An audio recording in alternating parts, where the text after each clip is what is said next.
Hey everyone, it's Dan, And Angela. and welcome to the first episode of Inside the Eagle's Nest, where we discuss all things related to law with different guests each episode. Today we are here with Mr. Pelaggi and Mr. Garrish, Law's band director and assistant band director, to talk about Law's very underrated music department. All right, hey, Mr. P, Mr. G, we have some questions for you today. Can you tell us a little bit about yourselves? Sure. My name is Mr. Pelaggi. My first name is Dave. I am a music teacher. I've been a music teacher for like 6 years now. I am primarily a drummer. As a person in my free time, I like to watch a bunch of sports. I like to play video games. I just got married this year, just got a new house. I like to spend time with my dog, Coda. Fun fact, I am a Giants season ticket holder with this guy. Crazy. And that leads into me. I'm Kevin Garrish, Mr. G. I started at Jonathan Law about a year ago, like this week. So pretty exciting. Wow. That's Which is pretty cool. So I've been here for that long. I'm the academic tutor in the building. And then starting this year, well, towards the end of last school year, right? I joined the band as the assistant band director. It's been a lot of fun. Did band camp, a couple parades, a couple of football games. Just helping out where I can, just trying to keep my foot in that community, just because it was such a big part of my life when I was in high school. I think it's a really awesome thing to be involved in, and so just preaching good education, good things. You guys knew each other before Jonathan Law. So yeah, I was about to say, Mr. Plaza and I, we went to college together. He actually worked at my high school during my senior year. Oh, wow. Yeah. As like the pit tech? Yeah, Wow. I was a percussion instructor. So That's he's a so percussion, cool. Yeah, so he's a That's percussion awesome. instructor. Don't worry, we're only like 2 years apart. Yeah. So when he was in college, and then when I ended up going to WestCon as well, and then Yeah. And you started working there. and I started working at my high school that year too. So we commuted together. That's where we like got to know each other really well. Wow. And then This is actually the fourth job me and Mr. Garrish have worked together. Wow. We worked at 4 different places at the same time. it's kind of wow. it's kind of hilarious. Yeah, so like, we worked together for a long time. Yeah, we have Giant season tickets together. They stink, Aye. but that's okay. Yeah. But yeah, I just like watching sports, love being outside, love hanging out, playing video games. I love dogs, don't have one. But Yeah. yeah, it's pretty awesome. That's All right. really cool. Yeah, so what you want to describe, like what you did in high school exactly, or what you guys both did, like how you got like so into percussion, or like how you got into band, Mr. G. Yeah, Or absolutely. Mr. P. So in high school, before high school, I took drum set lessons, and then my mom actually was like, "Oh, you should try this thing. I've seen this group. They're called the Connecticut Hurricanes." I love the Hurricanes. So they had like an ad in the paper. Actually, this makes me sound so old. They had an ad in the paper saying that they had auditions open, and I had never done anything with like marching percussion or even like played on a marching drum before. And I went to the auditions, and it was a ton of fun. And I marched Hurricanes all 4 years of high school actually. Wow. So my freshman year to my senior year. And then I went to private school. I went to Notre Dame in West Haven, but I did high school band at Naugatuck High School because you can do that if there's no like competitive program at your school. Oh. You can go to another school to be Oh, yeah, part of the yeah. competitive program. So it's similar to sports. So I was in the drum line at Naugatuck for a couple of years too, and that was a really awesome experience. This is all in high school, so you're doing Hurricanes. That's pretty good, right? That's really cool. I did not know doing you that did in high school, wow. Yeah, I did Hurricanes for 4 years. I played. I was in the drum line for 3 of the 4, and I was in the pit my first year. That is so cool. Yeah. That's so cool.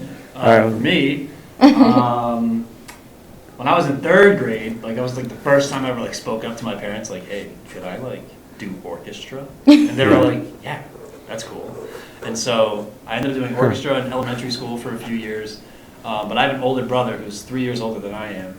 And so when he was in middle school, I saw him doing band, and he really enjoyed it. And he always talked about the teacher and how awesome he was and stuff.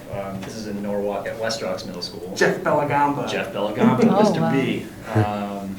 So that was awesome. And so I was like, yeah, I'll do band when I'm in middle school. And I like totally fell in love with it.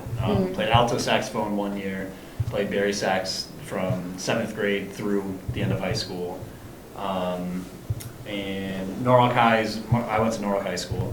Their marching band is more of like a drum corps-esque feel to it, with like competitions and long rehearsals and like fairly competitive and like pretty intense as far as marching band goes. Yeah, really intense. When I was a instructor there for like 3 years, and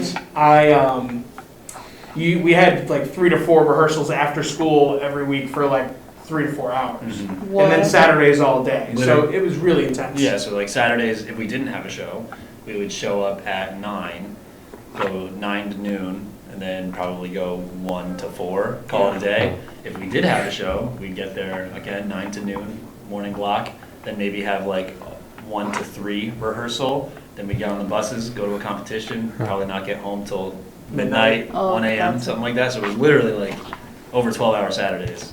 But like, it sounds grueling when I put it that way. But like, I mean, I'm with all my friends. Like, I'm having a great time. Like, we were pretty good marching band too. So it was like a lot of fun. So I loved doing that. And then I originally applied to WestCon as a music education major, but ended up like switching up, going the math path, which is awesome. But I mean, like a lot of my friends in college were still in the music department, and so I stayed involved, and I'm very, very happy and like fortunate that this opportunity came about. You know what I mean? Like perfect timing. So that's great. I'm glad that I was able to keep my foot in. And I still play a little bit here and there, more like guitar and like ukulele and stuff like that. Not anything with an ensemble, but every once in a while I'll pick up the saxophone.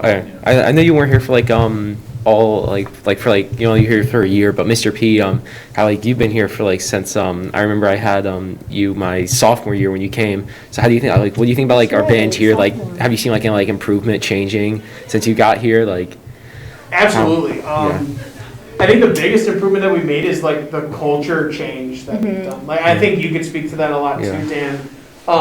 Compared to my first year, like this year, the group seems to be having just so much more fun. The football games this year were like such a different experience than they were my first year.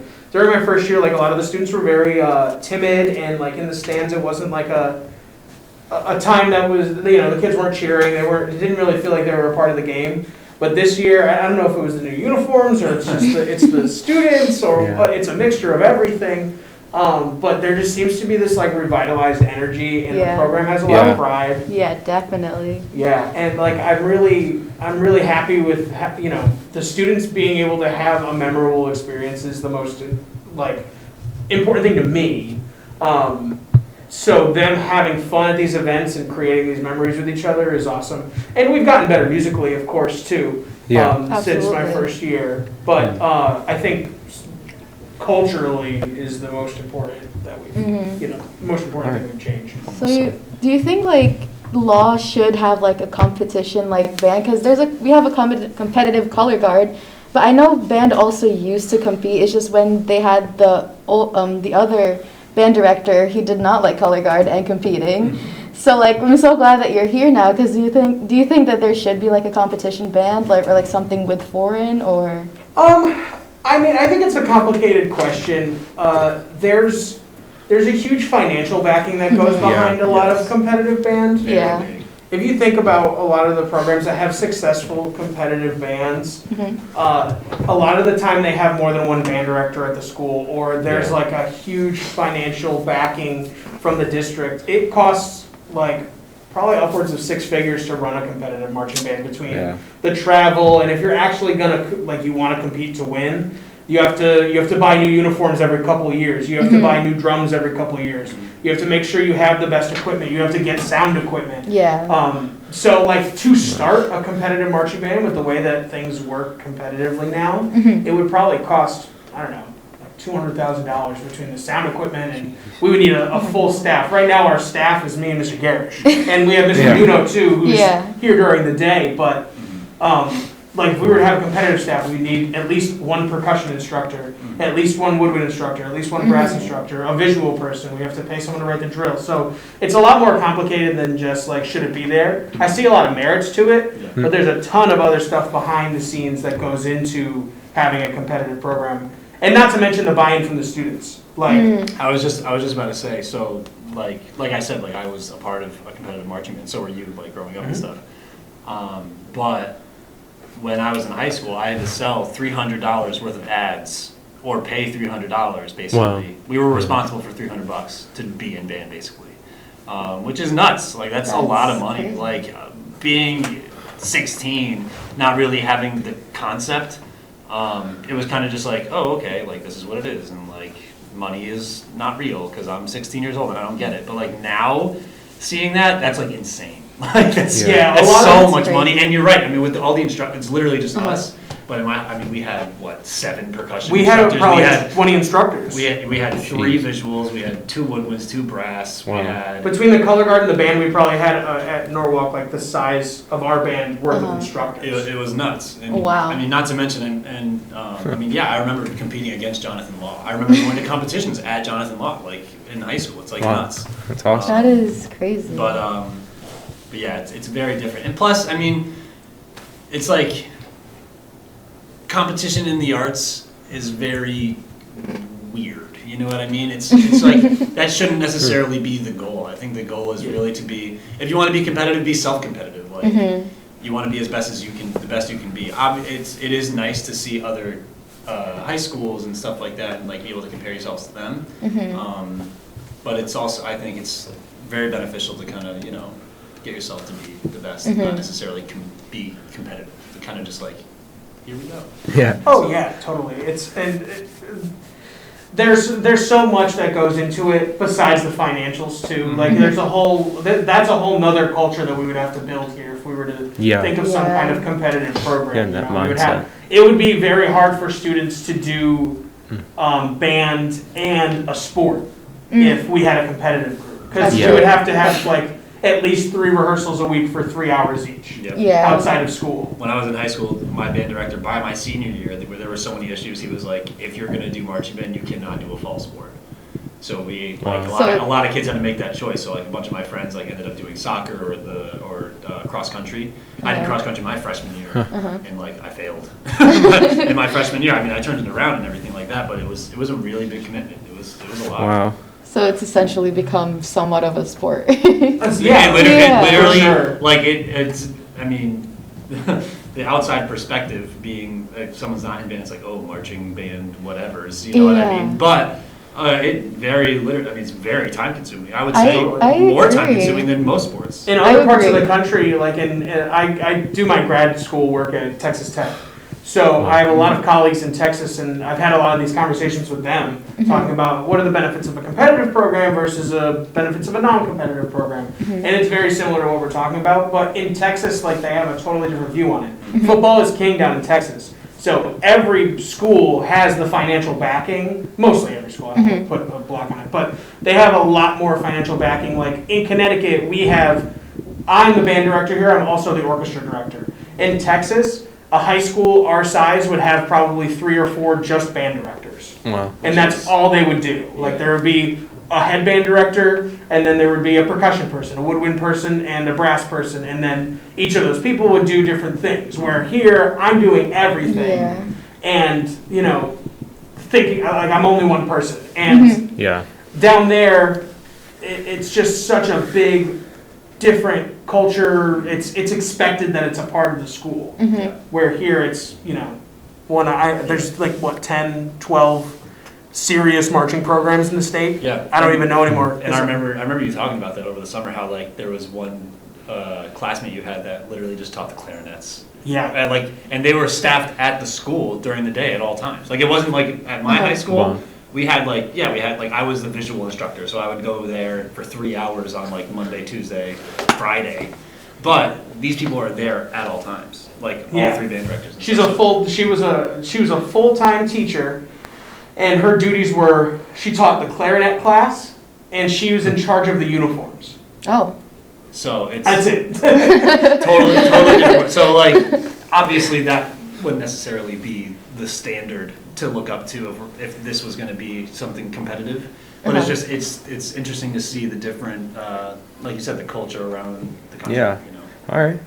Great. Okay. I think that's good. Thank you so much for coming on, and Thanks for everyone who's tuning in. Make sure to watch out for the next episode, who we'll bring next, and on the next episode of Inside the Eagle's Nest. All right, thanks, Mr. P, Mr. G.